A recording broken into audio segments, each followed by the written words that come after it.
மெல்ல விடை கொடு மனமே, அந்த நினைவுகள் வருமே. பிக் பாஸ் வீடே போகின்றோம் தூரம் தூரம். முடிச்சு விட்டீங்களா? அவங்க உங்களுக்கு என்ன பாவம் பண்ணாங்க? 2 பேரும் என்ன பாவம் பண்ணாங்க? புருஷ பொண்டாட்டி இருந்தது ஒரு தப்பா? புருஷ பொண்டாட்டி உள்ள வந்தது ஒரு தப்பா? இல்ல ஒருத்தருக்கு ஒருத்தர் சப்போர்ட்டிவா இருந்தது தப்பா? அவங்க இடத்துல நீங்க இருந்தாலும் அதான் பண்ணிருப்பீங்க. அநியாயமா பிரிச்சு விடுறீங்களா? முழுசா வீடியோ கடைசி வரைக்கும் பாருங்க, அப்பதான் என்ன மேட்டர்ன்றது உங்களுக்கு புரியும். அன்அபிஷியல் ஓட்டிங் படியே சில விஷயங்கள் நம்ம கெஸ் பண்ணுவோம்.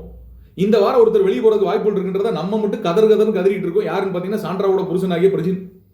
எப்படா வெளியே போவாரு, எப்படி வெளியே போவாரு அப்படின்னு பல பேர் நம்மள அடி நடிச்சாங்க. இப்ப அன்அபிஷியல் ஓட்டிங் எடுத்து பார்க்க சொல்லுங்க, போறதுக்கு வாய்ப்பு இருக்கா இல்லையான்றது தெரியும். போன வாரம் எவிக்டான நபர் எத்தனை இடத்துல இருந்தார் அன்அபிஷியல் ஓட்டிங்ல? திவாகர் எத்தனை இடத்துல இருந்தார்? மக்களே, தமிழ் கிளிக்ஸ் வெப்சைட் திரும்பவும் வந்து அவங்களோட வேலையை காட்டியிருக்காங்க. என்ன காட்டியிருக்காங்க? இந்த வாரம் எவிக்ட் ஆவார் அப்படின்னு வாய்ப்பு இருக்கக்கூடிய நபர்களை வந்து நம்ம அதை பார்த்து கெஸ் பண்ணுவோம் இல்லையா? அன்அபிஷியல் ஓட்டிங் பார்த்து கெஸ் பண்ணுவோம். அதுபடி இந்த வாரம் வந்து கன்ஃபஸ் பண்ணிக்கிட்டு இருந்த, அதுக்கு நம்ம சொல்லுவாங்க கன்ஃபஸா பம்பஸா ஏதோ ஒரு வேர்டு சொல்லுவாங்க. சரி, நம்ம எதிர்பார்த்துக்கிட்டு இருந்த ஒரு ஆள் வந்து பார்த்தீங்கன்னா எவிக்ட் ஆவார் அப்படின்னு இந்த வெப்சைட் இப்போ சொல்லுது. அது எப்படின்றத பார்ப்போம். அன்அபிஷியல் ஓட்டிங் படி முதல் இடத்துல இருக்க நபர் யாரு? திவ்யா. திவ்யாவுக்கு கிடைச்சிருக்க ஓட்டுகள் எவ்வளவு? மொத்த பதிவா இருக்கக்கூடிய 7,69,000 ஓட்டுகள்ல திவ்யாவுக்கு மட்டும் 1,00,000 ஓட்டு பதிவா இருக்கு. மக்களே, 1,00,000 ஓட்டு பதிவா இருக்கு. தார்மார். அடுத்து இரண்டாவது இடத்தில் பார்வதி. பார்வதிக்கும் 99,000 ஓட்டுகள் பதிவா இருக்கு. திவ்யாவுக்கும் பார்வதிக்கும் பெரிய ஓட்டு வித்தியாசம் இல்லை. அவங்க 13% ஓட்டு, பார்வதி வந்து 12% ஓட்டு. வரட்டும். 2 பேரும் இந்த வாரம் கொடுத்திருக்க கண்டென்ட்டுக்கு கண்டிப்பா உங்களுக்கு ஓட்டு வரணும், ஓட்டு வரும். உள்ள கண்டிப்பா அவங்க இருக்கணும், இருக்க வைப்பாங்க. சரி, இருக்கட்டும். 3வது இடத்துல யாரு அப்படின்னு பாத்தீங்கன்னா விக்ரம் இருக்காரு. விக்ரம். பார்வுக்கு இவருக்கு எவ்வளவு ஓட்டு சதவீதம் வித்தியாசம் அப்படின்னு பாத்தீங்கன்னா ஒரு 2% ஓட்டு வித்தியாசம். பார்வு 99,000 ஓட்டுல இருக்காங்க, இவர் வந்து ஒரு 81,000 ஓட்டுல இருக்காரு. ஓகேவா?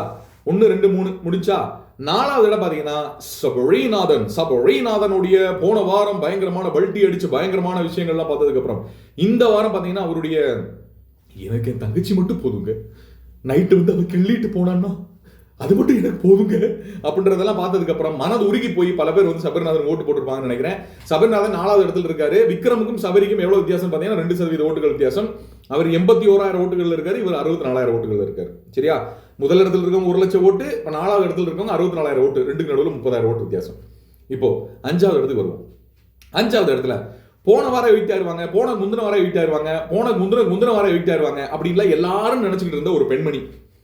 ஓகே, கண்டென்ட் அப்படின்ற பெர்ஸ்பெக்டிவ்ல என்ன பண்ணா உள்ள இருக்க முடியும் அப்படின்றத கரெக்டா கெஸ் பண்ணி ஆடக்கூடிய ஒரு பெண்மணி அரோரா வந்து பாத்தீங்கன்னா 7% ஓட்டுகளுடன் 57,000 ஓட்டுகள். சபரிநாதனை விட ஒரு 7,000 ஓட்டு கம்மின்னு வச்சுக்கோங்களேன். இவங்க வந்து எத்தனை இடத்துல இருக்காங்க? 5வது இடத்துல இருக்காங்க. அடுத்ததாக இந்த வாரம் பயங்கரமாக கண்டென்ட் கொடுத்து மேலேறி சென்று இருக்கிறார் நமது கனியக்கா அவர்கள். எஸ், இந்த வாரம் நீங்க எல்லாரும் நீ என்னடா சொன்னீங்க? என்ன சொன்னீங்க? நான் வெளியே போயிருவேன்னு சொன்னீங்களா? போன வாரம் பிஞ்சு போயிரும் உங்களுக்கு. பாருங்கடா நான் எப்படி கண்டென்ட் கொடுக்குறேன் அப்படின்னு வைல்ட் கார்டுக்கு எதிராக ஒரு வைல்ட் கார்டு பெர்ஃபார்மன்ஸ் போட்டு கனியக்கா வந்து ஏறி வந்து இப்போ எத்தனை 6வது இடத்துல உட்காந்துருக்காங்க. மொத்தம் 13 பேர்ல 6வது இடத்துக்கு கனியக்கா போயிருக்காங்க. 6% ஓட்டுகள், 49,000 ஓட்டுகள் இருக்கு. அடுத்ததாக என்ன அழக்கூடாதா அப்படின்னு ஒரு பெர்ஃபார்மன்ஸ் போட்டு ப்ரோமோல வந்த கெமி 7% ஓட்டுகள், 6.9 தான் அவங்களும். அடுத்து சாண்ட்ரா இவ்வளவு தூரம் விஷயங்களை பண்ணாலும் சாண்ட்ரா வெளியே போறதுக்கு வாய்ப்புகள் இல்லை. ஏன்னா பார்வதி பார்ட் 2 கிடைச்சதுக்கு அப்புறம் வெளியே விடுவாங்களா? விட மாட்டாங்க, இன்னும் கொளுத்தி விடணும் அப்படின்னு நினைப்பாங்க. சோ அதுக்காக வந்து சாண்ட்ரா உள்ள இருப்பார் அப்படின்னு நினைக்கிறேன். சாண்ட்ராவோட ஓட்டு சதவீதம் 6% ஓட்டுகள், 47,732 ஓட்டுகளை வாங்கி சாண்ட்ரா வந்து மேல இருக்காங்க. அடுத்ததாக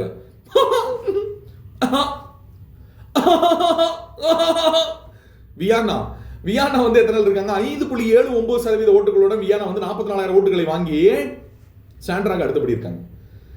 இனிதான் ஹாட் சீட் வருது.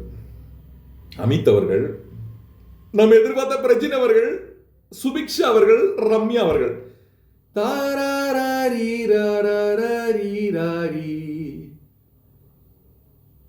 பேக்ரவுண்ட் மியூசிக் என்னவா இருக்கும்?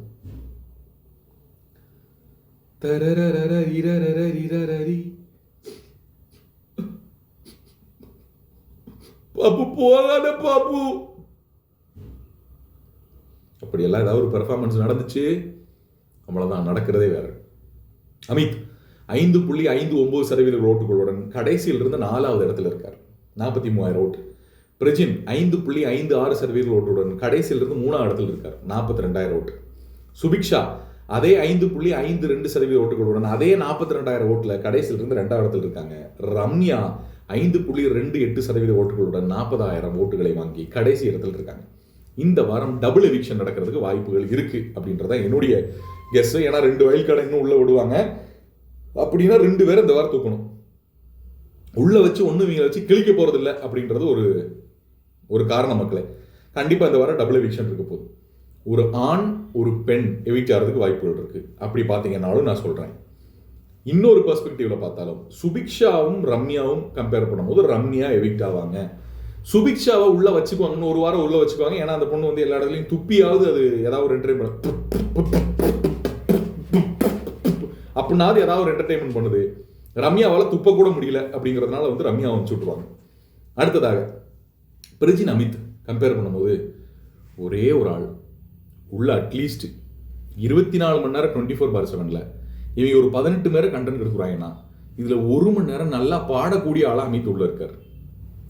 ஆமா, இப்படிலாம் யோசிப்பாங்க பிக் பாஸ்ல. இந்த சீசன் இப்படி யோசிக்காம வேற வழி இல்லை மக்களே, நம்புங்க.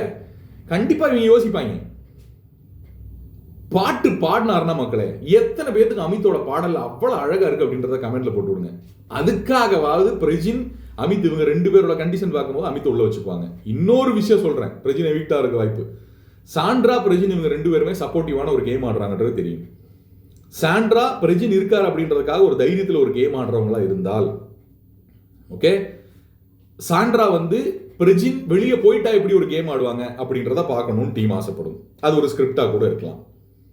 தன்னை அழிச்சுக்கிட்டு தான் பொண்டாட்டி பண்ண தவறுகளை அந்த ப்ரோமோல சுட்டி காட்டுற மாதிரி சுட்டி காட்டி தானும் வெளியே போயிட்டா பொண்டாட்டி அதுக்கப்புறம் ஒரு பயங்கரமான ஒரு டேர்ன் எடுத்து இந்த சீசனோட டைட்டில் வின் பண்ற அளவுக்கு ஒரு ஸ்ட்ராங்கான ஒரு பெண்மணியா வளர்ந்து வந்தாங்கன்னா பயங்கரமான ஸ்கிரிப்டா இருக்கும்ல.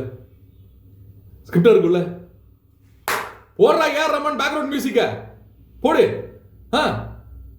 என்னது, என்ன பாட்டு போடுங்க, கமான். ஸ்கிரிப்ட் செமையா இருக்கும். அப்படியே பாருங்க, நினைச்சு பாருங்க. அப்படியே வந்து ஃபர்ஸ்ட் பிரைஸ் வந்து அவங்க சாண்ட்ரா வாங்குறதும், செகண்ட் பிரைஸ் வந்து பாரு வாங்குறதும், 3வது பிரைஸா வந்து திவ்யா நிக்கிறதும், 4வது பிரைஸா வியானா நிக்கிறதும். Wow, wonderful. ஈஜிப்சியன் டோன்ல பண்ணப்பட்டிருக்க இந்த வீடு இந்த வருஷம் ஈஜிப்சியன் டோன்ல ஈஜிப்தோட அந்த விஷயங்கள் எல்லாம் பண்ணப்பட்டிருக்க, அந்த ஸ்டைல்ல பண்ணப்பட்டிருக்க அந்த வெற்றி ஒரு கிளியோபாட்ராவாக கண்டிப்பாக இருக்கும் என்பது ஆனந்த் சொன்னது. இன்னொரு வீடியோல சந்திப்போம்.